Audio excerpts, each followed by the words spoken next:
My very kind neighbor spoiled me yesterday with this abundance of tomatoes.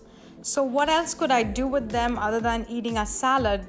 I decided to make some tomato raisin chutney. This was my bounty yesterday. Of course, I didn't use any green chilies for this recipe. I'm saving them for Patrick.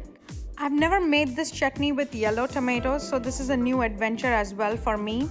What I did was I washed the tomatoes and I chopped them. So I had 3 cups of chopped tomatoes, half a cup of raisins.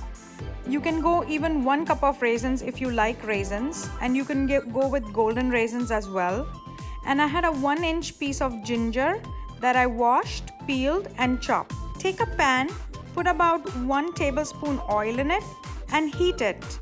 Once the oil is hot, add half a teaspoon cumin seeds.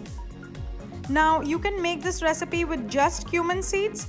I added half a teaspoon of fennel seeds and half a teaspoon of mustard seeds.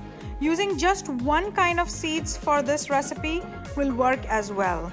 Then for some heat, I added 3 to 4 pieces of dried red chilies. You fry this really well till it's aromatic.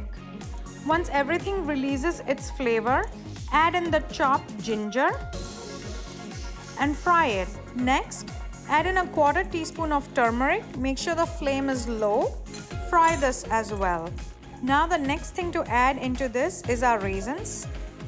Fry this, and I also added a little bit of salt, which will help enhance the flavor of our food.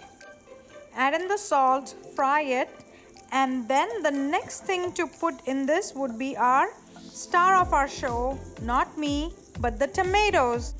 Add in the tomatoes. You can increase the flame a little bit. Fry this and let the tomatoes cook down. It's smelling really good at this point. I covered it and I let it simmer for about 5 to 7 minutes on a low flame. Once our tomatoes have softened and cooked down, I added 1/4 cup of sugar to this.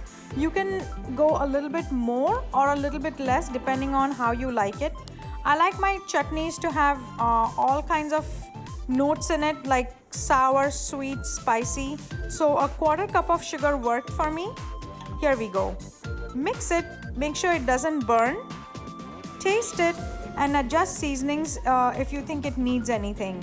My chutney was not very sour, so I added half a juice of a lime to this.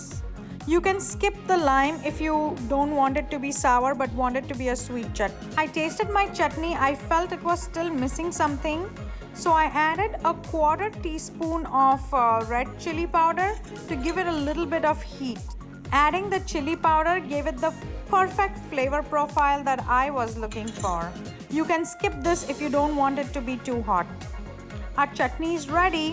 It's a perfect accompaniment for some dal, rice, some rotis or parathas, and you can even eat it like a dip if you would like.